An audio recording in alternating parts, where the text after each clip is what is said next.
Binabati ko ng kapayapaan ang bawat isa sa inyo sa pangalan ng dakilang manunubos na si Jesus mula ngayon at magpakailanpaman.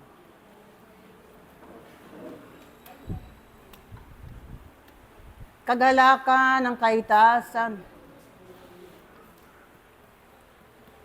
na masilayan ang bawat isa sa inyo,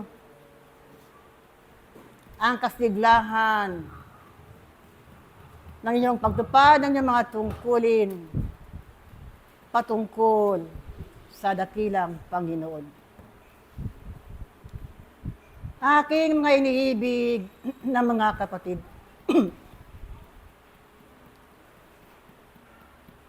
isang dakilang biyaya na sa mga kabataan ipinagkaloob sa inyo na makasalo at makadalo sa piging ng dakilang Panginoon. Taglay ninyo ang kalakasan ng inyong mabisig. Taglay ninyo ang kalakasan ng inyong mabuong kakuan na kayo na mga narito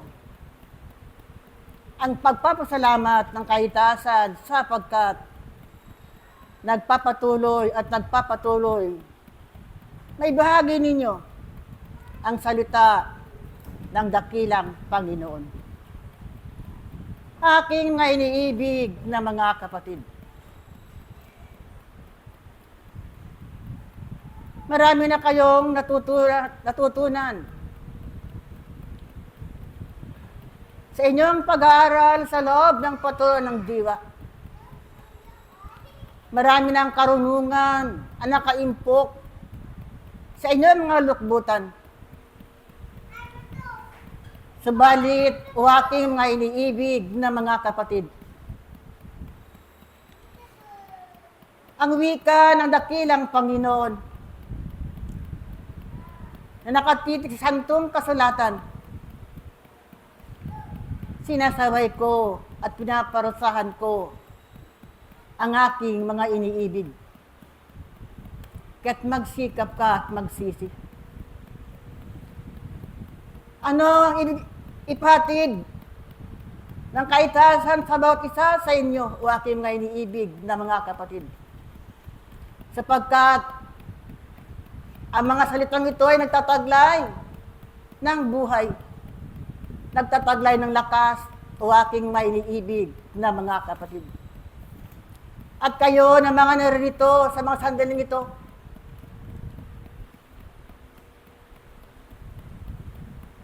tingnan ninyo yung mga sariling kakuan. Kung kayo nga ay nasa pananampalataya o sa kautusan pa rin. Kung kaya nga at aking mga iniibig na mga kapatid, ang mga suliranin sa kapaligiran, saksi kayo, aking mga iniibig na mga kapatid, ay lumalago at lumalagaw sapagkat ang tao sa kanilang kalagayan ay kulang sa karunungan na nagbubuhat sa langit. O aking mga iniibig na mga kapatid, kayo ng mga kabataan na nagtataglay ng lakas ng inyong mga bisig, magpapatutuo kayo sa inyong pananampalataya sa harapan ng dakilang Ama. Magpatutuo kayo, aking mga iniibig na mga kapatid, sapagkat hinahanap pa rin ng dakilang Ama ang tunay na tapat at sumusunod sa kanyang likuran.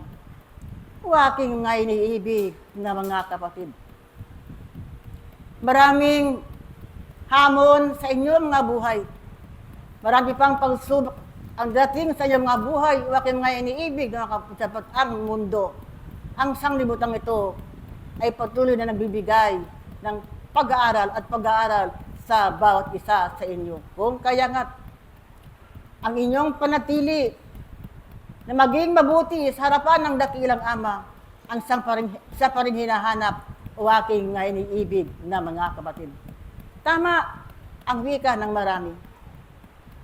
Madalian niya maging tao, subalit mahirap magpakatao. Sapagkat sa pagiging tao at tunay na tao aking mga iniibig ng mga kapatid, na riyan ang pagsunod niya at pagtalima niya sa utos ng dakilang Panginoon. O aking mga iniibig na mga kapatid. Kayo na mga kabataan sa mga sandaling ito, marami pang bagay kayo magagawa na mabubuting bagay sa harapan ng dakilang Panginoon. Mahaba pa ang daan na inyong lalakbayin. Mahaba pa ang panahon sa inyong mga buhay na kayo ay kakitaan ng kasipagan ng pagtupad ng mga tungkulin sa harapan ng dakilang Panginoon. O aking mga iniibig na mga kapatid. Maraming kasaysayan na napapaloob sa itong kasulatan. Mga kasaysayan na naging halimbawa ninyo mga tao sa kasalukuyan. Mga kasaysayan kung paano ang isang Noe, ang isang Job, ang isang Daniel nagpakita ng pagtalima nila at pagsunod nila sa mga utos ng dakilang Panginoon. Kayo na mga narito na kabataan, sino sa inyo ang magtataas ng inyong mga kamay sa mga sandaling ito? Ako ay masunurin sa aking mga magulang. Ako ay magalang sa aking kapwa. Ako ay tumatalima sa utos ng dakilang Panginoon. Ito ang mga katanungan ng aking mga iniibig ng mga kapatid na kailanman ay mahirap sagutin ng isang ako sapagkat naroon pa rin ang kahinaan ng isang naman. Naroon pa rin ang labis na pag-ibig sa sarili. Naroon pa rin ang tinatawag na inggit at pag-imbot sa kapwa o aking na iniibig ng mga kapatid. Kaya nga, mapalad kayo sapagkat ipinagkaloob sa inyo ang paaralan kung saan hinuhubog ng inyong mga kakuan, hinuhubog tungo sa kabutihan o aking mga iniibig ng mga kapatid. Binibigyan kayo ng espiritu ng katapangan at hindi espiritu ng katakutan upang sa ganun, anuman ang dumating sa inyong mga kalagayan, kailanman hindi kayo mahihiwalay sa tunay na puno ng ubas na walang iba kung hindi ang dakilang Panginoon. O aking mga iniibig na mga kapatid, masdan ninyo ang mga kaluluwa na nakatayo sa gilid ng mga lansangan. Masdan ninyo mga kaluluwang nagtatakbuhan sa pamilihan. Sila nangangailangan ng inyong tulong, o aking mga iniibig ng mga kapatid. Hindi tulong sa material, kundi tulong na makapag-ambil kayo, na makapagpapailan lang kayo ng panalangin sa harapan ng dakilang Ama sapagkat ano ang kailangan ng inyong kapaligiran? Walang iba kundi ang kanyang awat kahabagan na nagmumula sa kaitaasan o aking mga iniibig na mga kapatid. Ano pa nga? Ang pagiging espiritista ay hindi lamang espiritista sa salita, hindi palamutin ang iyong mga sariling kaakuan, kung hindi isang espiritistang gumagawa at gumaganap sa harapan ng dakilang Panginoon, hindi natutulog sa harapan ng dakilang Panginoon o aking mga iniibig na mga kapatid. Ang aking karagdagan,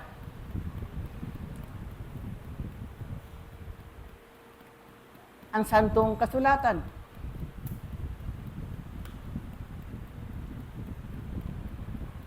Una Tesalonica, Kapitulo 5, 21 hanggang 23. Pakibasa.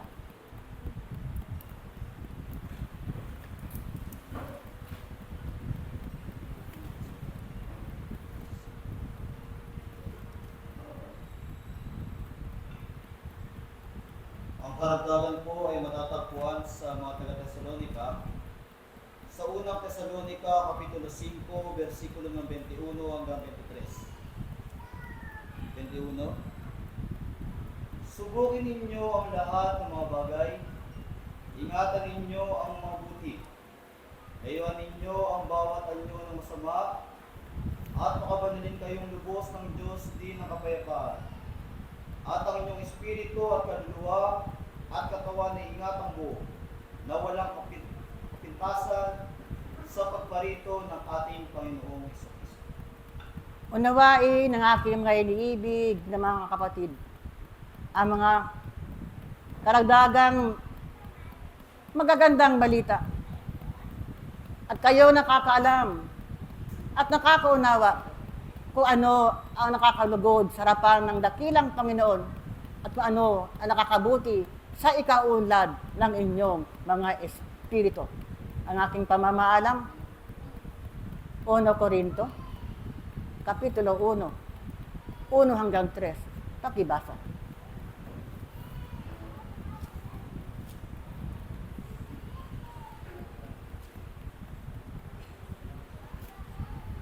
Ang pamamahalan po ay matatagpuan sa 1 Corinto, sa Kapitulo ng 1, versikulo ng 1 hanggang 3. Sa 1, si Pablo na tinatawag na maging apostol ni Jesucristo, sa pamamagitan ng kalooban ng Diyos, at si Sosthenes na ating kapatid. Sa Iglesia ng Diyos na sa Corinto, sa mga pinbagay sa mga pinagbaging banal kay Kristo Jesus, na tinatawag ng mga banal, na kasama ng lahat ng mga nagsisitawag sa bawat dako. Sa pangalan ng ating Panginoong Kristo, sa kanila at ang ating Panginoon. Sumainyo nawa ang biyaya at ang kapayapaan mula sa Diyos, na ating Ama at sa Panginoong Kristo. Pag-ibig at kapayapaan ang lagi nang sumainyo mula ngayon at magpakailanman. Mga iniibig na mga kapatid, kayo ay naririto sapagkat kayo ay dinala ng Diyos mula sa kasalanan. Kayo ay binigyan ng ilawan, binigyan ng liwanag buhat sa kaitaasan. Mula sa kadiliman naririto sa panahon ng kanyang pagbaba mula sa kaitaasan. Dala-dala niya ang liwanag na nagmumula sa dakilang Ama. Sapagkat bagamat ang tao ay naririto sa sanglibutan at nakikibahagi sa maraming bagay na tinatawag niyang karanasan, tinatawag niyang yaman, tinatawag nga niyang iniibig at inilalagay sa kanyang puso.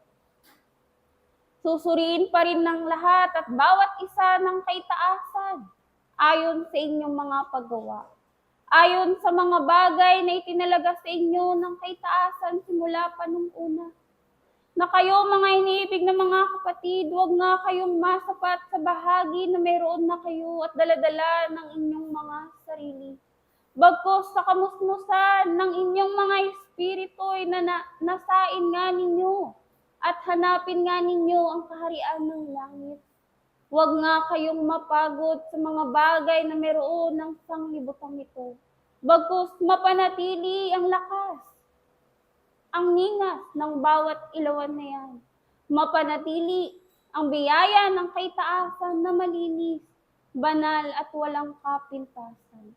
Ano nga ba ang aking sinasabi, mga iniibig na mga kapatid? Na kayo sa inyong mga sarili, bagamat naririto'y pinapasok kayo sa paaralan, nalalaman nga ba ninyo ang tunay na pag-aaral?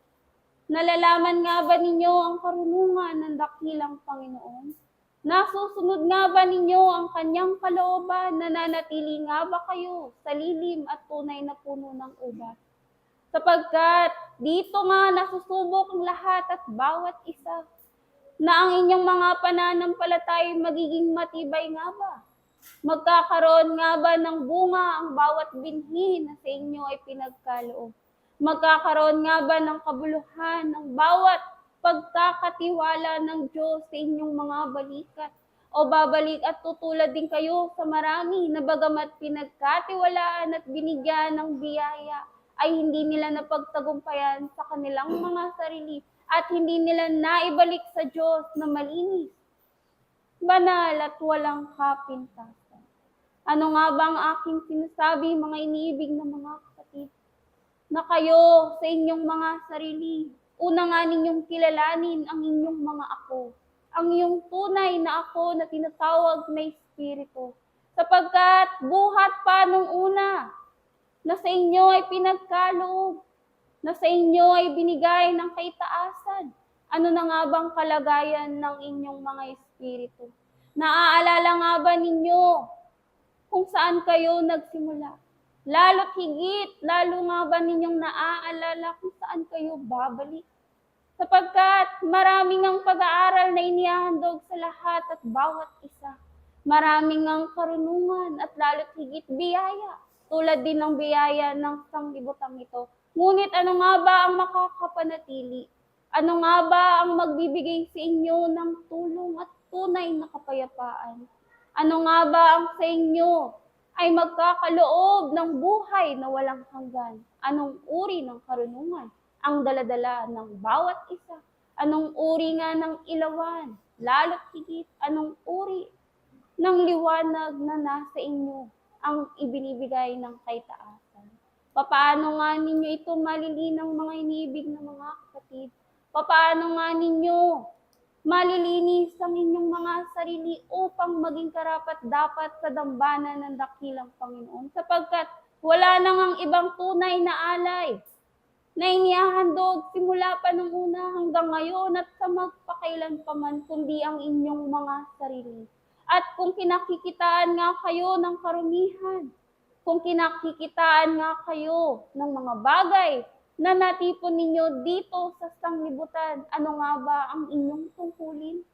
Kayo ay magsipaglinis, magsipaghugas ng inyong mga paang nakakapit at nakadikit dito sa sanglibutan. At hayaan nga ninyo ang inyong mga espiritong magkaroon ng tunay na kalayaang gumawa ng kalooban ng dakilang Panginoon.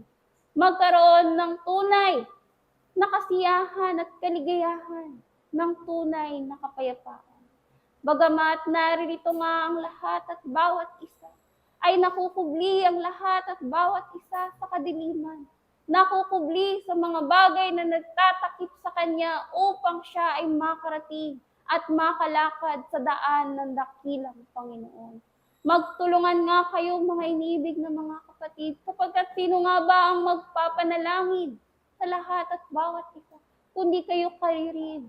Kayo rin ay magtulungan sa mga bagay na nakikita ninyo sa inyong kapwa at maaari ninyong maipagkaloob at maibigay sa kanila. At ano nga ba ang inyong maibibigay, mga iniibig na mga kapatid, kundi ang bahagi ng biyaya ng Diyos na sa inyo ay pinagkaloob. Ang liwanag na bagamat naririto at ipinakilala ng dakilang Panginoon, bagamat kanyang isinalita at isinagawa, ano nga ba ang naging bahagi ng tao sa kanila at ibinalik ng tao sa Panginoon? Siya ay pinag-usig, siya ay binigyan at pinatay, siya ay nilagay sa hukuman sapagkat hindi sila naniwala, sapagkat hindi sila nanampalataya, sapagkat dala-dala nila ang mga bagay na nagbibigay sa kanila ng kataasan ng kanilang mga puso, sapagkat wala sa kanila ang pag-ibig. Ngunit sa lahat ng nakakita, nakarinig, sa lahat ng nakadama, sa lahat ng pinatotohanan at binigyan ng patotoo ng Espiritu Santo, kayo na nga ang siyang unang lumakad upang umakay sa inyong mga kapatid na nangangailangan. Sapagkat dito nga nakikita ang tunay na kawang gawa, na inyong ang unang linisin ang inyong mga sarili, at ang kasunod nito ay bahagi ng inyong paggawa ay ang pagbibigay sa inyong kapwa hanggang doon sa naaabot ng liwanag. Sapagkat ang isang tunay na liwanag ay ang Diyos na nasa kaitaasan, mga inibig na mga kapatid. At lahat ay binibigyan niya ng ilawan. At kung kayo rin naman ay itatawaging mga ilawan, magiging tulad nga ba kayo sa isang araw? Aabot nga ba ito sa mga tao at mga kaluluwang nangangailangan? O ito'y nakukubli sa inyong mga sarili? at hindi pa nasasapat upang magbigay sa inyo ng liwanag. Tulad nga ng isang araw, nakikita ng Diyos ang lahat ng inyong mga paggawa. Nakikita ng Diyos ang bawat pagsisikap ng tao. Nakikita ng Diyos at nalalaman ng Diyos bago pa nga ninyo hilingin ang lahat ng bagay, bago pa ninyo gawin, bago pa nga ninyo salitain, ay nakikita ng Diyos at nalalaman ng Diyos kung ano ang inyong mga gawa, kung nasaan ang inyong mga puso, kung sino ang inyong iniibig sa mga bagay na inyong isinasagawa at sinasalita. Kung ano ang nilalaman ng bawat pagkatao na naririto at nakikinig sa dambana ng dakilang Panginoon. Mga iniibig na mga kapatid, kung nakikilala nga ng Diyos ang lahat ng kanyang mga anak, nakikilala nga ba ninyo ang inyong mga sarili? Nakikita nga ba ninyo kung saan kayo patungo? Kung saan kayo nagmula? Kung ano ang bagay na inyong dapat gawin upang makarating sa kanyang tahanan, upang tumahan sa kanyang kapayapaan at kaluwalhatian. Mahaba pa nga ang daan, mga iniibig na mga kapatid. Mahaba pa ang daan na inyong lalakarin kung mananatili sa inyo ang pagsuway, ang pagiging bingi sa bawat salita ng kaitaasan, ang pagiging bulag sa bawat patutuo at biyaya ng kaitaasan.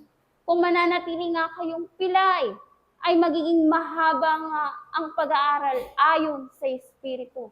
Ngunit kung inilalagay nga ninyo ang inyong mga sarili sa paaralan, patuloy nga ninyong sinisikap, patuloy nga kayong sumusunod at tumatalima sa bawat kautusan, sa bawat salita ng dakilang Panginoon. Naririto, hindi na nga ito tulad sa isang alingaw.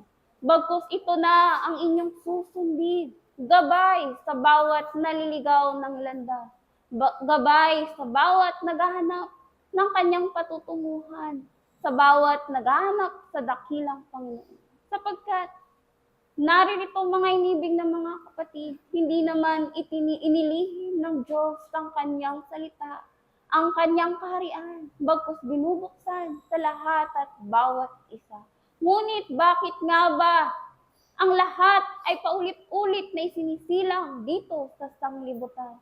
Bakit nga ba ang lahat ay patuloy na bumabalik sa paaralan? Bakit nga ba kayo nananatili at inilalagay sa mga bagay na magtuturo sa inyo patungo sa kabanalan? Sapagkat mga inibig ng mga kapatid, gaya nga ng aking sinabi, tanging ang banal lamang ang nakararating at nagtatagumpay sa katahanan ng dakilang Panginoon. Hanggat hindi nga ninyo nalilinis ang inyong mga sarili tulad sa mga banal, hanggat hindi nga ninyo naiaalis ang bawat dumi at alitigtigin ng inyong mga kaisipan, damdamin at kalooban, at hindi nga ninyo itinuturing ang inyong mga sarili na bagong tao at dinadamitan ng inyong mga sarili ng kabanalan, ay hindi nga kayo makararating sa tahanan ng dakilang Panginoon. Magsipag nga kayo mga inibig ng mga kapatid, hindi lamang sa mga bagay na panandalian, sa mga bagay na nauubos at patuloy na umuubos ng inyong panahon, sa mga bagay na nagbibigay sa inyo ng katulmihanan at nag-aalis sa inyo sa dambana at biyaya ng dakilang Panginoon. Bagkus, piliin nga ninyo ang bawat panahon na ito tulad sa isang tungkulin, tulad sa isang pagkakatiwala na ang buhay ay bahagi ng pagtitiwala ng Diyos sa lahat at bawat isa. Ito ay binigay sa isang musmos, binigay sa isang bata, lalo't higit sa isang matanda, na lahat ay binigyan ng buhay. Simula pa nung una't kayo sinilang dito sa sanglibutan, ito ay pagkakatiwala na pangalagaan nga ninyo ang inyong mga sarili. Bigyan nga ninyo ng pagkakataon ng inyong mga sariling pumasok sa paaralan ng Diyos. Makibahagi sa bawat pag-aaral. Makipagkaisa na kayo ay hindi lamang tulad sa isang mga tagapakinig, bagkus manatili nga kayong nakikiisa sa liwanag, gumagawa ng kanyang kalooban, na ito mga iniibig ng mga kapatid. Bagamat ibinigay sa lahat at bawat isa ay marami pa rin ang nagkakaroon ng pagkukulang. Nasasayang ang kanilang mga panahon sa mga bagay na kanilang nakikita. Papaano nga ba kung hindi ninyo nakikita ang Diyos? Papaano kung hindi ninyo nadarama at kanyang nahahawakan ng kanyang mga kamay? Magbibigay pa nga ba kayo ng panahon? Magbibigay pa nga ba kayo ng kalakasan? O tulad na lamang sa isang alaala na ito ay dumaraan sa inyong mga kaisipan, ngunit sa pagtagal ng panahon ay unti-unti nga ninyong nalilimutan. Tumatak nga sa inyong mga kaisipan, damdamin at kalooban sa inyong mga espiritu, sapagkat tunay, ang espiritu ay hindi nakakalimot, ni hindi nagkukulang, bagkus ang tao sa kanyang sarili, sa malabis na pag-ibig niya sa kanyang sarili, ay unti-unti niyang kinalimutan ang Diyos sa kanyang puso. Huwag nga kayong tumulad sa marami mga iniibig na mga kapatid, sapagkat marami na nga ang nabigo. Bagkus tumulad kayo sa mga nagtagumpay, ayon din naman sa nasusulat sa kasulatan, sa banal na kasulatan, at sa inyo ay nauna na ang daan patungo sa Diyos ay magaan. Hindi ito tatawaging mabigat. Ito ay maluwag. Hindi nga ito tatawaging makipot. Kung nilalagyan nga ninyo ng puwang sa inyong mga sarili. Mga iniibig na mga kapatid, alalahanin nga ninyo ang unang batas na sa inyo ay pinagkaloob. Ibigin nga ninyo ang Diyos ng buong puso niyo at buong kaluluwa at buong kalakasan. At ang bahagi nga ng sanglibutang ito ay maging tulad sa isang alaala lamang. Sapagkat ito ang katotohanan, mga inibig na mga kapatid. Bawat isa ay ilalagay sa dambana ng dakilang Panginoon sa kanyang hukuman. At tatanungin nga ang lahat at bawat isa, ano ang inyong nagawa para sa akin? Ano ang bagay na ipagkakaloob mo sa dambana ng Diyos? Ano ang bagay na inyong ibibigay sa inyong Panginoon? Tatawagin nga ba itong karapat-dapat? Suriin nga ninyo ang inyong mga sarili, sapagkat ang Diyos ay humihingi ng pinakamainam, pinakamalinis, at pinakabanal. Ito ang kanyang layunin sa lahat at bawat isa, na pabanalin nga ninyo ang inyong mga sarili, tulad nga din naman niyang nagpakabanal dito sa sanglibutan. Mga iniibig na mga kapatid, sa bawat nag-aaral at sa bawat naghahanap ng ilawan, una nga ninyong makita ang ilawan sa inyong mga sarili. Una nga ninyong linisin, pabanalin, at palakasin ng inyong mga espiritu, sapagkat ito ang liwanag na hindi nakita at napag-unawa at nakilala ng tao. Na kayo, mga iniibig na mga kapatid, bagamat dinadamitan kayo ng maraming kasuotan ng isang katawang laman, ang bahagi ng inyong mga espiritu ang siyang babalik at makararating sa paanan ng dakilang Panginoong malibang malinis, at mabigyan nga ninyo ng pagkakataon na ito ay gawing karapat-dapat sa kanyang kaharian. Ito lamang ang aking bahagi. Muli ang pag-ibig at ang kapayapaan ang lagi nang sumainyo mula ngayon at magpakailanman. Ang inyong kapatid sa isang pag-aaral, Espiritu Santo, ng katotohanan. Paalam.